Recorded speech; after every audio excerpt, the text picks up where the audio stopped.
कभी मौका लग जाए, सारी दुनिया के लोग तुमसे कह रहे हैं तेरे घर में पितृदोष है, 1 रुपए कमाते हो 1.25 रुपए खर्च होता, मानसिक टेंशन बना रहता है।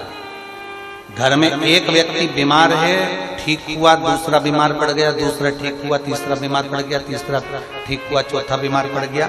मतलब कहीं ना कहीं पितृ का भाव, पितृदोष का वर्णन। किसी ने कहा तुमसे कि तेरे यहाँ पितृदोष है,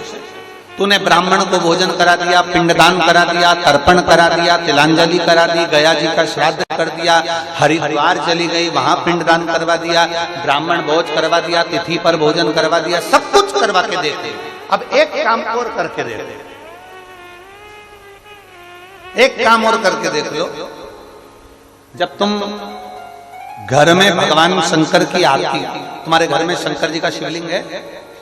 भले काय का भी हो, छोटा सा, भले सियोर का कंकर शंकर हो, नर्मदा का कंकर हो, चाहे शंकर पारद के हो, पीतल के हो, स्टील के हो, लकड़ी के हो, जिसके भी हो, लोहे के हो, पाषाण के हो, जिसके भी हो, शंकर का शिवलिंग अगर हमारे घर में है और आप रोज प्रतिदिन भगवान की आरती करते हो, प्रतिदिन, और आपको लग रहा है कि मेरे यहाँ तकलीफ चल रही है, ये ठीक ही नहीं हो रही, लगभग 1.5 महीना आप कम से कम 45 दिन, 1.5 महीने के करीब में ऐसा प्रयास करना कि भगवान की आरती, शंकर भगवान के शिवलिंग की आरती करने के बाद उस दिए को भगवान के सामने मत रखो, उस दिए को उठाकर जहां तुम पानी का मटका रखते हो, हंडा रखते हो, जिससे तुम पानी पीते हो, तुम्हारे रसोई घर में जो पानी का मटका, हंडा, बाल्टी, आरओ का पानी जिस मटके में गिरता है, हंडे में गिरता है, जिसको हमारे यहाँ पितरों का स्थान कहते हैं, उस स्थान पर,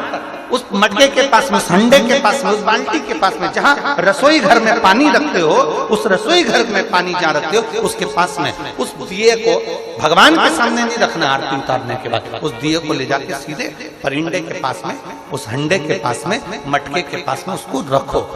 केवल 1.5 महीना कर कर देखना। 1.5 महीने के बाद तुम्हें मालूम पड़ेगा कि हम वापिस उन्नति की सीढ़ी पर चढ़ना प्रारंभ करती है, हमें फल मिलना चाहिए।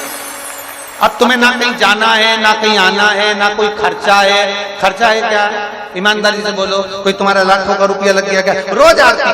करते हो रोज आरती। बस आरती का नियम बना लो कि हमको पितृदोष किसी ने बोला है, हमारे घर में अशांति है, पितृदोष है, कोई कह रहा है कि तुम्हारे घर में पितृदोष है, हमने सब कुछ करके देख लिया। अब हमें ये करना है कि महादेव की आरती जब होती है तो उसकी ज्योत का दर्शन करने पर 1000 कपिला गाय के दान का पुण्य मिलता है। तो ये पुण्य हम हमारे पितरों को देते हैं, जिससे उनकी मुक्ति हो जाए और हमें आशीर्वाद प्राप्त। उस दिए को नीचे नहीं रखना, आरती उतारने के बाद आरती पूरी हो जाए तब उस दिए को ले जाकर